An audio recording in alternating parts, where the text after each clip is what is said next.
Hello friends, स्वागत है आपका आपके अपने यूट्यूब चैनल जीके टेक में। तो फ्रेंड्स, आज 11 अगस्त है, ठीक है। और आज हम कवर करेंगे 15 most important question current affair के, ठीक है। तो जल्दी इस चैनल को सब्सक्राइब कर लें, ठीक है, जीके टेक, और बेल आइकन को प्रेस कर दें। और वीडियो अच्छी लगे तो वीडियो को लाइक कर दें, ठीक है। और वीडियो की PDF के लिए आपको नीचे डिस्क्रिप्शन बॉक्स में टेलीग्राम का लिंक मिल जाएगा। टेलीग्राम को ज्वाइन करके वीडियो की PDF ले लें, ठीक है। सभी करंट अफेयर की PDF आपको वहाँ पर मिल जाएगी। तो प्लीज़ चैनल को सब्सक्राइब कर दें और वीडियो बिना स्किप किए पूरा देखें, ठीक है। बहुत ही मोस्ट इंपॉर्टेंट वीडियो है, ठीक है। चलिए आज का पहला क्वेश्चन स्टार्ट करते हैं। क्वेश्चन नंबर 1 है, केंद्र सरकार ने सैन्य उत्पादन बढ़ाने हेतु बाहर से आने वाले कितने उपकरणों के आयात पर प्रतिबंध लगाने का फैसला किया है? तो इसका राइट आंसर ऑप्शन डी हो जाएगा 101, ठीक है। किसने किया है? केंद्र सरकार ने किया है। किस पे? सैन्य उत्पादन बढ़ाने हेतु बाहर से आने वाले उपकरणों पर, ठीक है। 101 उपकरणों पर प्रतिबंध लगा दिया है, ठीक है। अब देखिए डिटेल में देख लेंगे। केंद्र सरकार ने 101 रक्षा उपकरणों के विदेश से आयात पर रोक लगाने का फैसला किया है। अब ये रक्षा उपकरण आत्मनिर्भर भारत योजना के तहत देश में ही बनाए जाएंगे।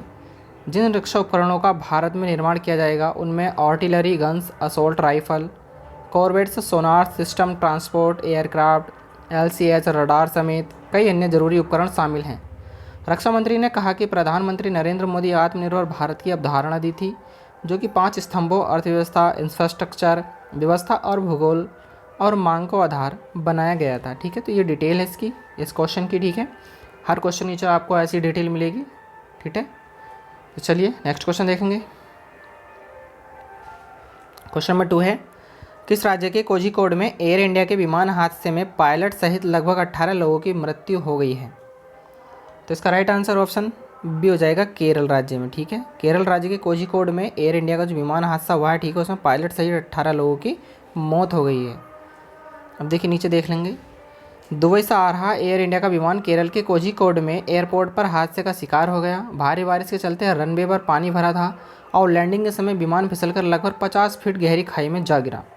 हादसे में 2 पायलट समेत 18 लोगों की मौत हो गई। विमान में चालक दल के सदस्यों समेत 190 लोग सवार थे। केरल के मुख्यमंत्री पिनराई विजयन ने विमान हादसे में मारे गए प्रत्येक यात्री के परिजनों को 10 लाख रुपए का मुआवजा देने की घोषणा की है। अब क्वेश्चन नंबर 3 देखेंगे। हाल ही में किस राज्य सरकार ने अगले सत्र से खुद का शिक्षा बोर्ड बनाने की घोषणा की है? तो इसका राइट आंसर ऑप्शन सी हो जाएगा दिल्ली राज्य ने, ठीक है। दिल्ली राज्य ने अगले सत्र से खुद का अपना शिक्षा बोर्ड बनाने की घोषणा की है, ठीक है। देखिए दिल्ली के शिक्षा उप मुख्यमंत्री मनीष सिसोदिया, ठीक है, ने कहा कि अगले सत्र से दिल्ली का अपना शिक्षा बोर्ड काम करने लगेगा। दिल्ली सरकार ने पिछले महीने राज्य शिक्षा बोर्ड के गठन और पाठ्यक्रम सुधारों के लिए योजना एवं रूपरेखा तैयार करने के लिए 2 समितियों का गठन किया था। दिल्ली का शिक्षा बोर्ड पूरे साल सतत मूल्यांकन वाली व्यवस्था पर काम करेगा। यह सभी कक्षा के बच्चों के लिए यह एक व्यवस्था होगी, ठीक है। तो ये भी बहुत इंपॉर्टेंट है क्वेश्चन। अब देखिए क्वेश्चन नंबर 4 देख लेंगे। श्रीलंका में निम्न में से किसने चौथी बार देश के प्रधानमंत्री के रूप में शपथ ली है? तो इसका राइट आंसर ऑप्शन ए हो जाएगा महिंदा राजपक्षे ने, ठीक है। महिंदा राजपक्षे ने श्रीलंका के चौथी बार, ठीक है, देश के प्रधानमंत्री बने हैं। तो ये भी आपको याद रखना है, इंपॉर्टेंट है। देखिए श्रीलंका पीपल्स पार्टी SLPP के 74 वर्षीय नेता महिंदा राजपक्षे ने 9 अगस्त 2020 को चौथी बार देश के प्रधानमंत्री के रूप में शपथ ली। महिंदा राजपक्षे के छोटे भाई और श्रीलंका के राष्ट्रपति गोतबाया राजपक्षे ने उन्हें प्रधानमंत्री पद की शपथ दिलाई। श्रीलंका में 68 लाख मतदाताओं ने अपने मताधिकार का इस्तेमाल किया और मतदान प्रतिशत 59.9 रहा था। महिंदा राजपक्षे 2005 से 2015 के बीच करीब 1 दशक तक देश के राष्ट्रपति भी रह चुके हैं। क्वेश्चन नंबर 5 देखेंगे। रक्षा मंत्रालय ने आत्मनिर्भर भारत अभियान के तहत कितने रक्षा उपकरण की सूची तैयार की है जिन पर रोक लगाई जाएगी, ठीक है। देखिए रिपीटेड क्वेश्चन हो गया है, चलिए कोई बात नहीं है, अच्छे से याद हो जाएगा एक बार और। तो इसका राइट आंसर ऑप्शन बी हो जाएगा 101 रक्षा उपकरणों पर, ठीक है। देखिए रक्षा मंत्री राजनाथ सिंह ने घोषणा की है कि हमने आत्मनिर्भर भारत अभियान के तहत 101 रक्षा उपकरण की सूची तैयार की है जिन पर रोक लगाई जाएगी। इस सूची में सामान्य पार्ट्स के साथ कुछ हाई टेक्नोलॉजी वेपन सिस्टम भी शामिल हैं, ठीक है। आपको डिटेल में ऊपर बता दिया गया है क्वेश्चन में, तो आप उसको एक बार और देख लीजिए। अब क्वेश्चन नंबर 6 देखेंगे। देखिए अच्छे से याद करते चलिए, तभी आपकी याद हो पाएगा, ठीक है। इंटरनेशनल डेटा कॉरपोरेशन के मुताबिक फीचर फ़ोन के मार्केट शेयर में कौन सी कंपनी पहले स्थान पर रही है? तो इसका राइट आंसर ऑप्शन भी हो जाएगा सैमसंग, ठीक है। इंटरनेशनल डेटा कॉरपोरेशन के मुताबिक, ठीक है, फीचर फ़ोन के मार्केट शेयर में सैमसंग कंपनी पहले स्थान पर रही है, ठीक है, तो आपको याद रखना है। देखिए इंटरनेशनल डेटा कॉरपोरेशन के मुताबिक फीचर फ़ोन के मार्केट शेयर में सैमसंग कंपनी पहले स्थान पर रही है। चीनी कंपनी शाओमी और वीवो को पीछे छोड़कर फीचर फ़ोन सेगमेंट के मार्केट में 24% की हिस्सेदारी के साथ पहले स्थान पर रही है, ठीक है, तो ये भी याद रखना है आपको। चलिए क्वेश्चन नंबर 7 देखेंगे।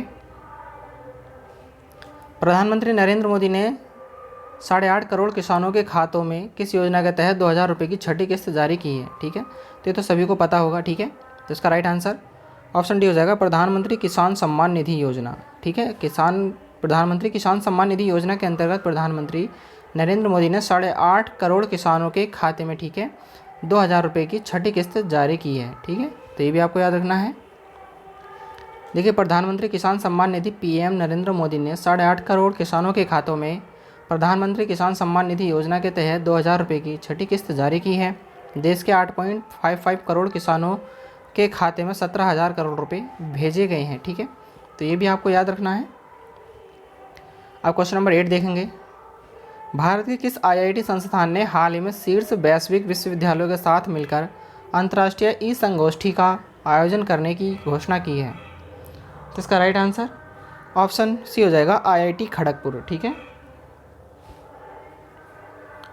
देखिए भारतीय प्रौद्योगिकी संस्थान आईआईटी खड़गपुर ने हाल ही में महात्मा गांधी की 150वीं जयंती समारोह के पूरे होने पर गांधीवादी विचारधारा और दर्शन से शीर्ष वैश्विक विश्वविद्यालयों के साथ मिलकर अंतर्राष्ट्रीय ई संगोष्ठी का आयोजन करने की घोषणा की है, ठीक है, तो ये भी आपको याद रखना है।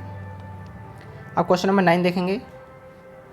कोलंबो के ऐतिहासिक राजमहा बिचार्या बौद्ध मंदिर में महिंदा राजपक्षे को कौन सी बार श्रीलंका के प्रधानमंत्री बनने की शपथ दिलाई गई है, तो इसका राइट आंसर ऑप्शन सी हो जाएगा चौथी बार, ठीक है, अभी ऊपर आपको बताया गया है।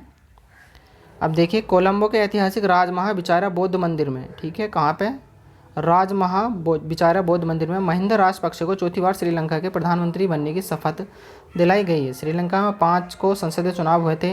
राजपक्षे भाइयों की एसएलपीपी ने 225 में से 145 सीटें जीती थी, ठीक है, तो ये भी आपको याद रखना है, इंपॉर्टेंट है एग्जाम के लिए। अब क्वेश्चन नंबर 10 देखेंगे।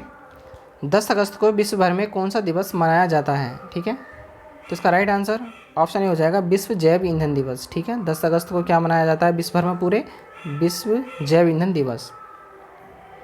देखिए 10 अगस्त को विश्व भर में जैव ईंधन दिवस यानी कि इंटरनेशनल बायोडीजल डे मनाया जाता है। इस दिवस का उद्देश्य पारंपरिक जीवाश्म ईंधनों के विकल्प के रूप में गैर जीवाश्म ईंधनों के महत्व के बारे में जागरूकता बढ़ाना है, तो ये भी आपको याद रखना है।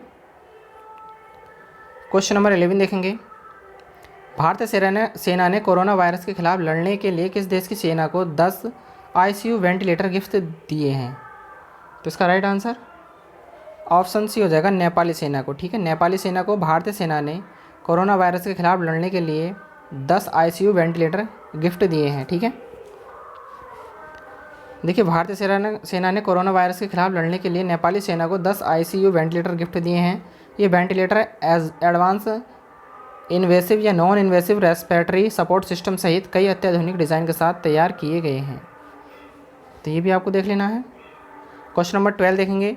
सऊदी अरब ने हाल ही में किस देश को उधार में तेल देने पर रोक लगा दी है, तो इसका राइट आंसर ऑप्शन सी हो जाएगा पाकिस्तान को, ठीक है। पाकिस्तान को सऊदी अरब ने उधार में तेल देने के लिए रोक लगा दी है अभी हाल ही में, ठीक है। देखिए सऊदी अरब ने हाल ही में पाकिस्तान को उधार में तेल देने पर रोक लगा दी है। यह कदम सऊदी अरब ने पाकिस्तान की कश्मीर मुद्दे पर ऑर्गेनाइजेशन ऑफ इस्लामिक कंट्रीज़ को 2 फाड़ करने की धमकी देने के बाद उठाया है, ठीक है, तो ये भी देख लेना है डिटेल में। क्वेश्चन नंबर 13 देखेंगे। हाल ही में किस राज्य सरकार ने अमेरिकी आईटी फर्म के साथ समझौता किया है, तो इसका राइट आंसर ऑप्शन ए हो जाएगा आंध्र प्रदेश राज्य ने, ठीक है। आंध्र प्रदेश राज्य ने, ठीक है, अमेरिकी आईटी फर्म के साथ समझौता किया है अभी हाल ही में। देखिए आंध्र प्रदेश की सरकार ने सूचना प्रौद्योगिकी क्षेत्र में अनुसंधान और विकास के लिए समर्पित एक सुविधा स्थापित करने के लिए बोस्टन समूह के साथ एक समझौते ज्ञापन पर हस्ताक्षर किए हैं, ठीक है, तो ये भी देख लेना है आपको। क्वेश्चन नंबर 14 है।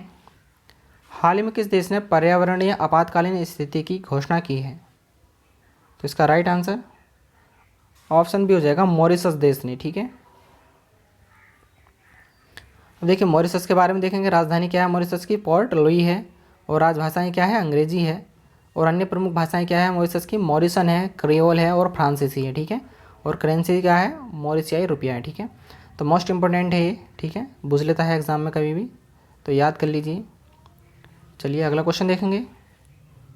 देखिए क्वेश्चन नंबर 15 है, लास्ट क्वेश्चन है इस वीडियो का। हाल ही में राष्ट्रपति रामनाथ कोविंद ने कितने स्वतंत्रता सेनानियों को सम्मानित किया है? तो इसका राइट आंसर ऑप्शन भी हो जाएगा 202, ठीक है। देखिए राष्ट्रपति रामनाथ कोविंद ने भारत छोड़ो आंदोलन दिवस की 78वीं वर्षगांठ पर रविवार को देश भर के 202 स्वतंत्रता सेनानियों को सम्मानित किया है, ठीक है। देखिए बहुत ही अच्छी तरीके से यहाँ पर करंट अफेयर बताया जाता है इस चैनल पे, ठीक है। तो चैनल को सब्सक्राइब कर लें और वीडियो को पूरा देखें करें, ठीक है। और वीडियो अच्छी लगे तो लाइक कर दें। चलिए मिलते हैं डेली करंट अफेयर की नेक्स्ट वीडियो में।